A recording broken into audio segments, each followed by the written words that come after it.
बिस्मिल्लाहिर्रहमानिर्रहीम। अस्सलाम वालेकुम। फ्रैंकली स्पीकिंग में खुशामदीद। मैं हूँ आपका होस्ट नवीर अहमद। आज हम बात करेंगे जो पाकिस्तान में जो इलेक्शन हो रहे हैं उस पे। ये अपनी नौइयत के पहले इलेक्शन हैं जिनमें से जिसमें एक बड़ी जमात जो है पाकिस्तान की जो मकबूल जमात है उसके एक लीडर को जेल में डाल दिया गया है। ना सिर्फ जेल में डाला गया है बल्कि उससे उसका इंतखाबी निशान भी वापस ले लिया गया है उस जमात से। और जो उसके अब टिकट होल्डर्स हैं उनको भी कंपेन करने की इजाज़त नहीं दी जा रही। खौफ का ये आलम है, हमारी जमहूरियत का ये आलम है कि अवाम अपनी मर्ज़ी से अपना लीडर भी नहीं चुन सक रही। और जो उनको अपना लीडर चुनने की आज़ादी नहीं है। जो इस वक्त जेल में बैठा है वो, जब वो शख्स ये बात करता था कि हकीकी आज़ादी, तो हमारे कुछ दानिश्वर ये कहा करते थे जी कौन सी आज़ादी, पाकिस्तान तो 1947 1947 में आज़ाद हो चुका है। तो अब पता चला आपको कि वो कौन सी हकीकी आज़ादी की बात किया करता था। अब आपको पता चला कि हम कितने आज़ाद हैं। तो तारीख जो है वो ये बातें याद रखेगी। जो मौर्रख है वो सब कुछ लिख रहा है।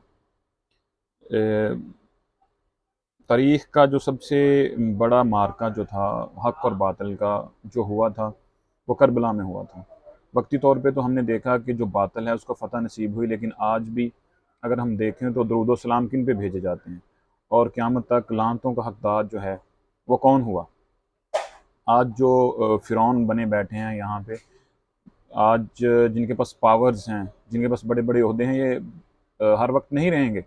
आखिर एक दिन मरना है हमने और तारीख़ के कूड़ेदान में चले जाना है। तो तारीख़ जो है वो हमें किस अल्फाज में याद रखेगी, इसका फ़ैसला हाल में ही होता है कि आप हक़ के साथ खड़े हैं या बातिल के साथ खड़े हैं। वक्ती तौर पे तो बातिल जो है वो हमें आगे निकलता दिखाई देता है, लेकिन आखिर जब पता चलता है कि कौन हक़ के साथ था तो फिर उनकी कब्रों को भी नहीं बख्शा जाता। बड़े ओहदेदार जो हैं जिनके हाथ में पावर्स है वो नौजवानों के पास जा रहे हैं, उनसे कह रहे हैं कि आप सवाल करें, हमसे बेझिझक होकर पूछे, डरने की बात नहीं है। क्योंकि पाकिस्तान में सवाल करना भी एक बहुत बड़ा जुर्म है। उनसे पूछना है कि आप खुल के पूछें, आप क्या पूछना चाहते हैं हमसे। तो जो मेरा सबसे पहला सवाल उनसे ये है कि अरशद शरीफ क्यों उसको दियार गैर में कत्ल कर दिया गया, शहीद कर दिया गया। इमरान रियाज खान, उसको 3 महीने तक क्यों पाबंद सलासल रखा, अगवा कर लिया गया गैर कानूनी तौर पे, गैर आइनी तौर पे उस पर जहनी और जिस्मानी तशद्दुद किया गया। वो किस हाल में था और आज किस हाल में है। क्यों इतना खौफनाक किस्म का जो हमने ज़िंदगी में कभी नहीं देखा था क्रैक डाउन किया गया, औरतों और बच्चों पर जुल्म किया गया, चादर और चार दीवारी को पामाल किया गया।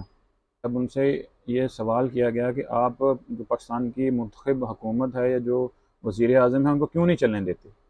तो उनका जवाब था जी जो पाकिस्तान को तोड़ने की कोशिश करे तो क्या हम फिर उनको चलने दें। तो मेरा उनसे ये सवाल करना बनता है कि कश्मीर पे जो मुशर्रफ फार्मूला था, तो मुशर्रफ कौन था जिसने ये फार्मूला लेके आया।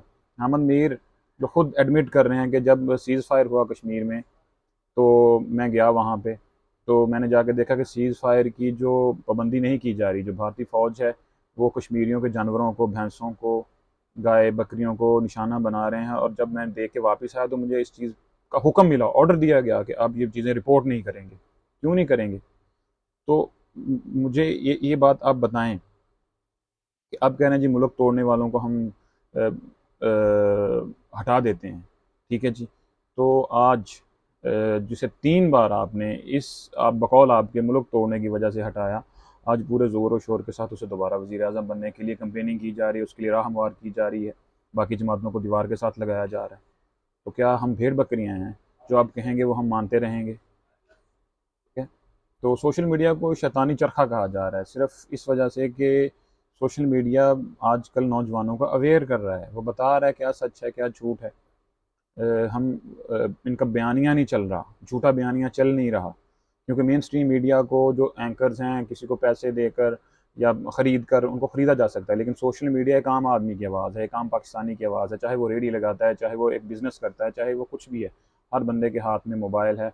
सोशल मीडिया एक आम पाकिस्तानी की आवाज़ है और जब आम पाकिस्तानी की आवाज़ इन ईवानों में गूंजती है तो इनको बुरा लगता है, इनके कानों को बुरा लगता है।